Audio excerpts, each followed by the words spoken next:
राम नाम की लूट है, लूट सके तो लूट, अंतकाल पछताएगा जब प्राण जाएंगे छूट। जी हाँ, कभी प्रभु राम के मंदिर के निर्माण पर सवाल, कभी राम मंदिर की प्राण प्रतिष्ठा पर सवाल, कभी राम लला के रंग रूप को लेकर सवाल।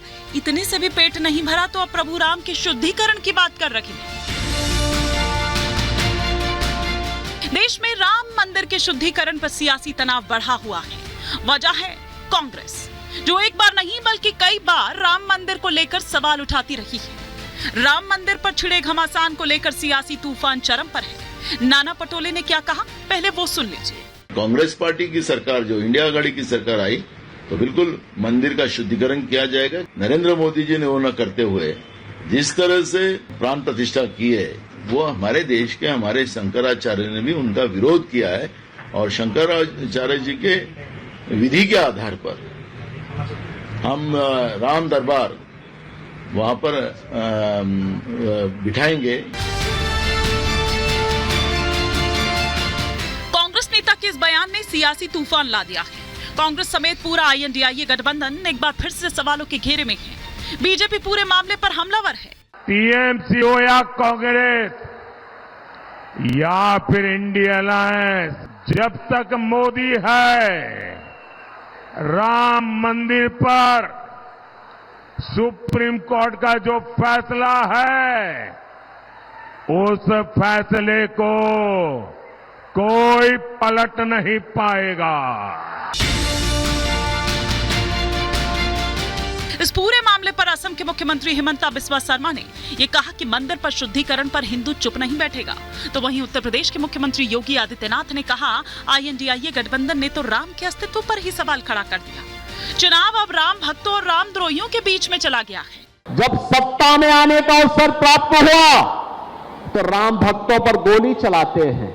जो रामद्रोही है या पाकिस्तान, इन्हीं दोनों लोगों को राम मंदिर से बुरा लगा है। और बाकी पूरा हिंदुस्तान कह रहा है कि जो राम को लाए हैं, हम उनको लिहाएंगे। नाना पटोले ने वो बयान दिया है जो बहुत ही खतरनाक बयान है। हम का मतलब क्या है? कांग्रेस पार्टी का मतलब क्या है? सोनिया गांधी। और सोनिया गांधी अगर राम मंदिर का शुद्धिकरण का काम करेगा तो हिंदू चुप बैठेगा क्या?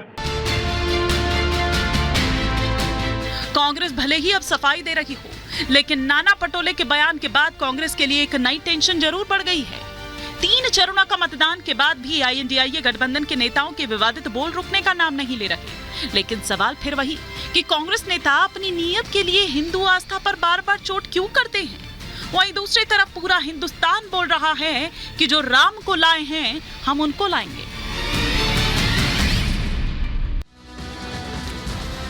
और इसी पर और विस्तार से चर्चा के लिए तमाम खास मेहमान इस वक्त पहले स्टूडियो में जो मेहमान हैं उनसे चर्चा यहां पर परिचय करवा देती हूं मैं आपको। चर्चा से पहले प्रोफेसर कपिल कुमार, हिस्टोरियन है, इस वक्त हमारे साथ यहां पर जुड़े हुए हैं। आचार्य विक्रमादित्य जी, हिंदू धर्म गुरु हैं, इस वक्त हमारे साथ जुड़े हुए हैं। अश्विनी मिश्रा जी बतौर पॉलिटिकल एनालिस्ट इस वक्त हमारे साथ जुड़े हुए हैं। दुष्यंत नागर जी हमारे साथ हैं और आज कोलकाता से सीधा यहाँ पधार गए हैं। संजय सरकार जी लीडर है TMC के, साथ ही साथ जल्दी हमारे साथ शाइना NC भी जुड़ेंगी, बीजेपी की स्पोक्स पर्सन है। लेकिन दुष्यंत जी, आप ही से मैं चर्चा की शुरुआत करना चाह रही हूं कि ये कांग्रेस चाहती क्या है। मतलब आप ये कह रहे हैं कि राम मंदिर जो है वो अशुद्ध है और जब आप लोग सत्ता में आएंगे तो फिर शुद्धिकरण उसका कराएंगे। अशुद्ध है राम मंदिर?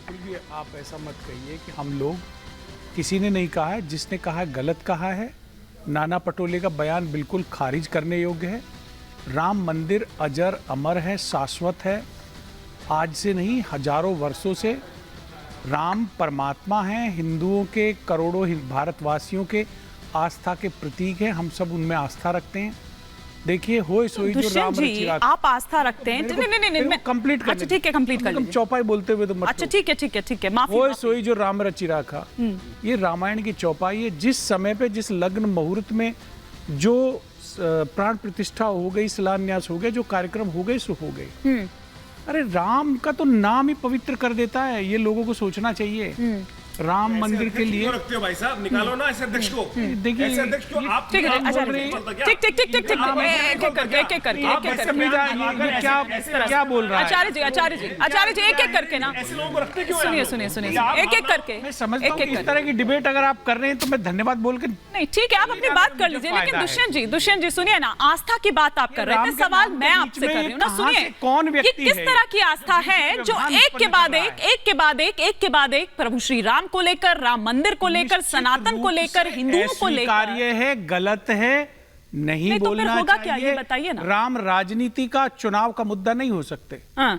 राम इस भारतवर्ष के प्राण है, आत्मा। चुनाव तो छोड़ ही दीजिए सर, ये पता चलता है कि मन में किस तरह के हिंदुस्तान से बाहर भी भगवान राम के प्रति लोगों में अगाध आस्था है, प्रेम है, और बिल्कुल भी इस प्रकार की बातें नहीं होनी चाहिए। ऐसे क्यों नहीं निकाला जाता? जो हिंदुओं पर आपको किसी ने रोका, जाके निकाल दो ना आप। कि मोदी आ गया तो सनातन को खत्म कर देगा।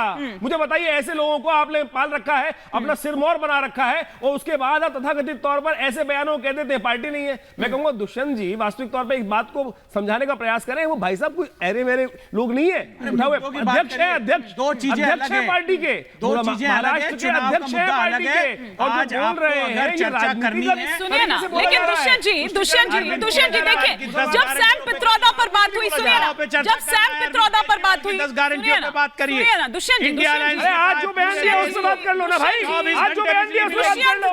वो गारंटी है। आचार्य जी आप 40 करोड़ भारतवासियों को 24 घंटे बिजली की गारंटी अरविंद केजरीवाल दे रहा है। जनता ये कह रही है कि आप क्या शुद्धिकरण कराएंगे, पहले अपना मन तो शुद्ध कर लीजिए। वो नफरत जो राम के प्रति मन में है, प्रोफेसर कपिल कुमार, एक एक कर बाकी मैं मान जाइए, बैठ जाइए, शांत हो जाइए, आप भी शांत हो जाइए, आप और भी मुद्दों शांत पे राजनीति करनी है तो केजरीवाल की 10 गारंटियों पे चर्चा करिए। आज केजरीवाल जी ने कहा इंडिया केजरीवाल जी आ गए, नहीं सुनिए अपना पूरे एजेंडा देश को हेल्थ की गारंटी, सुनिए ना सर, सुरक्षा की गारंटी, शिक्षा की गारंटी। ये आपका चुनावी मंच थोड़ी है सर, ये भाषणबाजी का मंच थोड़ी है। डिबेट हम करने के लिए यहाँ पर इकट्ठे हुए, लेकिन प्रोफेसर भारत पे होगी, भारत के मुद्दों पे होगी, सर रुक जाइए, शाश्वत है, रुक जाइए जो सर, जीवंत है, जो लोगों के लिए जरूरी है, उस पर चर्चा होनी चाहिए। हो गया दुष्यंत जी। प्रोफेसर कपिल कुमार, ये वही कांग्रेस है ना कि एक के बाद एक इस तरह के बयान आ रहे हैं, थमने का नाम नहीं ले रहे हैं, और लोग ये कह रहे हैं कि भैया पहले मन से अपने जो विचार हैं, नफरत जो है राम के प्रति, उसको तो निकालिए। कोई राम मंदिर चले जाता है दर्शन करने के लिए तो उसको पार्टी से निकाल दिया जाता है, प्राण प्रतिष्ठा के निमंत्रण को ठुकरा दिया जाता है।